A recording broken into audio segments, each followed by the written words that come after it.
In front of me is Samsung Galaxy A12s, and let me show you how to add a fingerprint on this phone.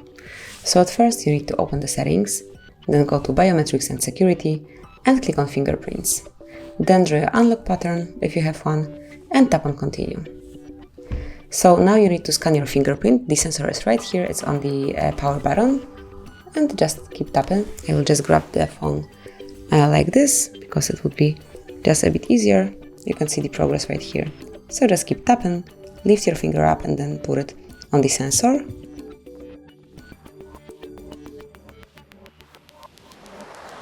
And that's it. As you can see, fingerprint has been added.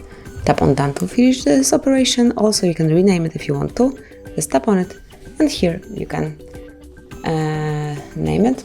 Oh, no, remove. Just click on done and save. As you can see, it has been renamed. And from now on, you'll be able to unlock your phone with this fingerprint only. Here it is.